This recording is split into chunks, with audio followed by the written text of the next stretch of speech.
नाज़रीन, अवामी न्यूज़ में खबरुनि जो सिलसिलो जारी है। अवां खे बेड़ा सिटी का ख़बर ॾिना। बेड़ा सिटी में लॉकडाउन के चौथे ॾींहं ते सॼो शहर मुकम्मल तौर बंद रहियो, जॾहिं त इंतज़ामिया दाख़िली ऐं ख़ारिजी रस्तनि ते चेकिंग जो अमल तेज़ करे छॾियो आहे। इन हवाले सां वधीक तफ़सील बेड़ा सिटी में अली हैदर कलोड़े जी हिन रिपोर्ट में। नाज़रीन, सिंध गवर्नमेंट जे तरफ़ां लॉकडाउन करे चौथो ॾींहुं आहे। इन सिलसिले में भिड़िया सिंध समेत भिड़िया सिटी मुकम्मल तौर लॉकडाउन आहे। आवाम हितां जो जेको इंतज़ामिया सां भरपूर ताउन करे रहियो आहे।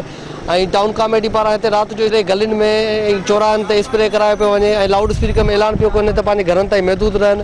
उन सिलसिले में अचो त असां आवाम खां पुछूं त उन्हनि जो छा चवणु आहे। असां सूबाई हुकूमत जे हुकुम मुताबिक़, ज़िले इंतज़ामिया जे हुकुम मुताबिक़ मुकम्मल तौर ते भिड़िया सब डिवीज़न जेका बि आहे उहा लॉकडाउन में आहे ऐं माण्हुनि वीचारनि भरपूर असां सां ताउन कयो आहे। ऐं अलाह जो शुक्र आहे, रब जी महिरबानी सां हिते कंहिं बि क़िस्म जो कोई बि अहिड़ो कोरोना सस्पेक्ट पोज़ीशन न थी आहे। जिते शक हुयो 15-20 अहिड़ियूं कंप्लेंट्स आयूं।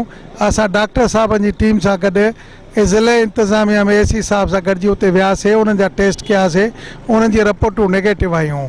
हाणे अल्लाह में उम्मीद आहे, खुदा कंदो इंशाअल्लाह ताला त कुझु ॾींहंनि में मौजाती को अहिड़ो को कमु थींदो जंहिंसां अल्लाह कंदो वरी ये बाज़ारूं वरी ये रौनकूं आबाद थींदियूं। जेको गवर्नमेंट जेको हीअ वरितो आहे एहतियात, उहो तमामु बहितरीनु इक़दामात आहे असांजे लाइ।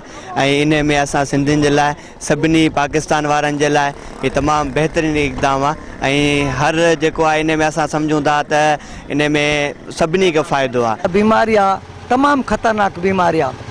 ऐं असांजो यूसी चेयरमैन काई कासिम जो बाबू शफ़ी मोहम्मद सोलंकी साहब असांखे घुरायो ऐं असां घर घर वञी, दर दर ते वञी, ॻोठ ॻोठ में वञी, गली गलीअ में वञी असां इहो ई पैगाम पहुचायो आहे त ख़ुदारा हीअ जानलेवा बीमारी आहे, तमामु ख़तरनाक वायरस आहे। महिरबानी करे हिन खां बचो, पाण खे बचायो, पंहिंजे नसुल खे बचायो। जी नाज़रीन, तव्हां माण्हुनि जा वीचार ॿुधा त उन्हनि जो चवणु आहे त गवर्नमेंट जेको ही लॉकडाउन जो सिस्टम कयो आहे तमामु बहितरीनु अमल आहे।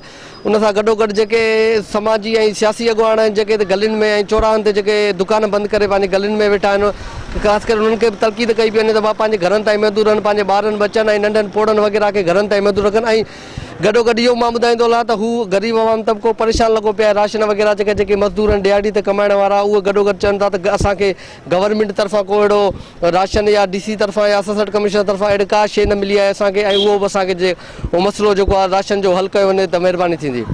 कैमरामैन तव्हां मंगी सां गॾु अली हैदर कलोड़ो, अवामी न्यूज़ भिड़िया सिटी। वधीक ख़बरुनि ऐं तफ़सील जे लाइ विज़िट कयो असांजी वेबसाइट awamiNewsHD.com ऐं ॾिसंदा रहो अवामी न्यूज़ HD।